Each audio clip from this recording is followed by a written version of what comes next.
처음 본 순간 설레임이 다가오네요.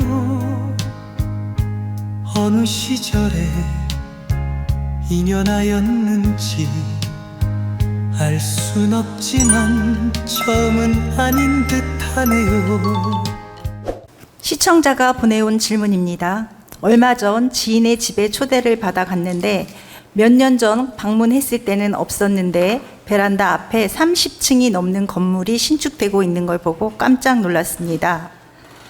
제 지인도 도원 강의 구독자인데 연세가 많으셔서 SNS를 다룰 줄 몰라 제가 대신 질문을 이메일로 보냅니다. 지인은 그곳에서 2년째 거주 중이시고 이사를 가고 싶어 하는데 그럴 만한 사정이 있어서 계속 살아야 한다고 합니다. 스승님, 강의 중에서 집 앞에 높은 산이나 건물이 버티고 있으면 넘어가는 형국이라며 그런 집에서 살면 안 된다고 하신 말씀이 생각나 걱정을 많이 하고 계십니다. 참고로 여기는 캐나다 토론토입니다. 대도시는 계속되는 개발로 어느 날 갑자기 베란다 앞이 막힌 뷰가 되는 이른바 맨하탄 뷰가 되는 일이 종종 발생합니다. 한국인들이 특히 많이 거주하고 있는 이 콘도의 풍수적 관점으로 보았을 때 앞 건물로 인한 피해가 있을 경우 보완할 수 있는 방법이 있는지요? 스승님의 지혜 말씀을 내려주시면 감사하겠습니다. 항상 건강하십시오. 감사합니다.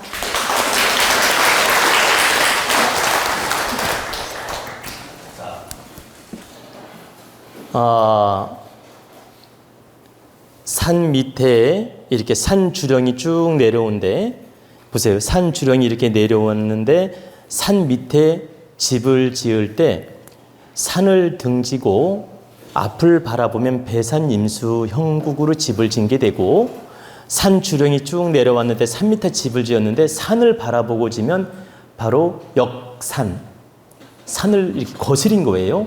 역산, 배수임산으로 지은 겁니다. 역산.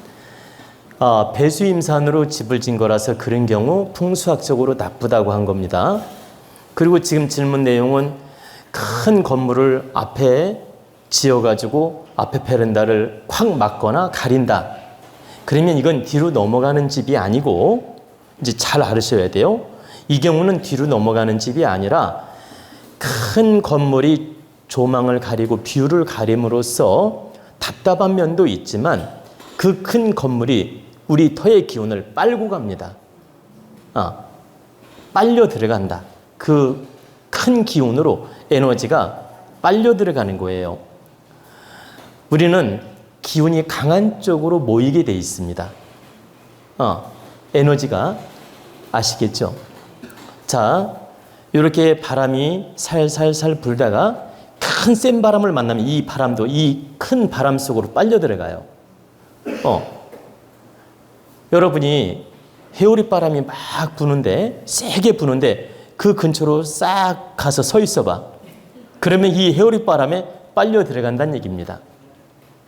그것처럼 내 건물이 있거나 내 집이 있는데 보세요. 내 집이 있는데 바로 앞에서 막 30층, 50층 건물이 들어서면서 베란다도 가리고 조망도 가리고 그 뷰를 다 가리면서 큰 건물이 들어서게 되면 이 우리 집 기운을 그 건물이 빨고 가는 거예요. 빨아들인다.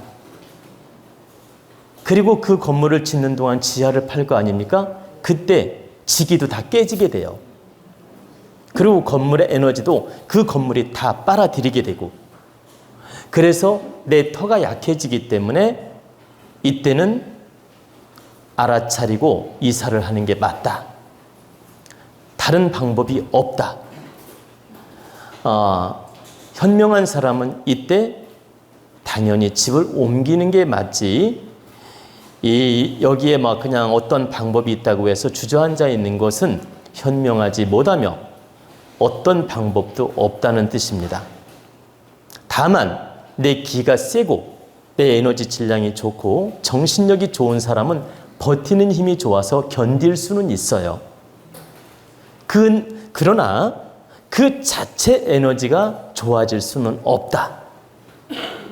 내 힘이 좋아서 견딜 수는 있겠지만 그걸 바꾸는 방법은 없다는 뜻입니다. 다시 말씀드려서 내 에너지가 약하면 바로 치이는 현상이 오고 내 에너지가 강하면 치이는 걸 극복할 수 있을 뿐이지 그걸 달리 좋게 할 수 있는 방법은 없다는 얘기입니다. 가령 여러분 잠실에 100 몇십 층? 잠실에 저 100 몇십 층인가요? 123층? 123층이에요? 네, 그러면 잠실에 123층 그 빌딩, 롯데 빌딩이 있잖아요. 롯데 빌딩이 이렇게 크게 들어섰는데 그 주변에 가까이 있는 건물들 에너지는 이 빌딩이 다 훑고 올라가는 겁니다. 그래서 가까이 있는 집들이라든가 상가들은 이 롯데 그 상권 때문에 장사는 좀 될지 몰라도 실제는 지기는 다 빨려 올라가는 겁니다. 그래서 롯데 빌딩 그 123층 바로 옆에서 주택이 있다면 안 사는 게 좋아요. 주택은 특히. 왜냐하면 그 기가 다 빨려나간 자리에 잠을 자고 먹고 자고 생활을 하게 되면 이 에너지는 강하게 나타나고 단지 눈 뜨고 걸어다니고 장사할 때는 내가 눈을 뜨고 있기 때문에 그 치이는 에너지가 작습니다. 다시 말씀드려서 롯데 빌딩 주변에 가까이에 상가가 있어서 영업을 한다든가 장사할 때는 내가 눈 뜨고 움직이기 때문에 그 에너지가 빨려 올라가더라도 버틸 힘이 있다는 얘기고, 잠자고 먹고 쉬는 주택이라면 반드시 피해가 있기 때문에 피하는 게 좋다는 뜻입니다. 상권이 좋아서 필요하다면 장사는 할 수 있다. 그러나 결코 에너지상으로 득되지는 않다. 그 큰 건물이 에너지를 다 휘어감고 그 큰 주변의 에너지까지 다 빨아서 쓰기 때문이에요. 그래서 바로 내 건물 앞에 건물을 크게 짓는다든가 뒤에 건물을 크게 짓는다든가 바로 옆에 건물을 크게 지을 때는 그 장소를 피하는 게 좋아요. 근데 상가를 내가 가지고 있어요. 내가 5층 건물을 가지고 있어요. 근데 옆에 상가가 또 5층을 지을 때는 질 동안은 약간의 피해가 있지만 다 짓고 나면 괜찮아요. 근데 내가 5층의 건물을 가지고 있는데 한 30층 건물이 들어와. 그럼 이 건물이 눌리는 겁니다. 그러면 시간이 흐르면서 이 건물은 에너지가 약해지고 이 큰 건물에 에너지가 빨려 들어가요. 그럼 그때는 빨리 팔고 나오는 게 현명하다. 여러분이 이런 이치를 알고 바로 상권도 정해야 되며 건물 또는 주택을 정해야 된다는 뜻입니다.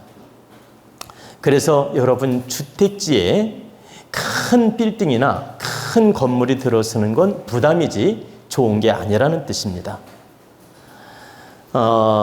그래서 그 복합상가 있죠. 그러니까 주상복합. 주상복합이 한 50층짜리가 내 바로 아파트 옆에 들어선다. 그러니까 제가 말씀드리는 건 한 30m 안에, 자, 여기 내가 조그만 아파트에 살고 있는데 30m 안에 한 50층짜리 주상복합이 들어선다. 그럼 상권이 좋아진다고 좋아하겠지만 좋은 게 아니에요. 이렇게 큰 주상복합이 들어서면 내가 그 건물로 들어가든지 다른 곳으로 이사하는 게 맞다. 결코 득되지 않다. 그래서 여러분들이 이런 이치를 알고 바로 앞에 큰 건물이 들어서는 것도 흉하고 뒤에 들어서는 것도 흉하고 옆에 들어서는 것도 흉하다. 그래서 이런 원리를 알아서 바르게 주택을 정하라는 뜻입니다.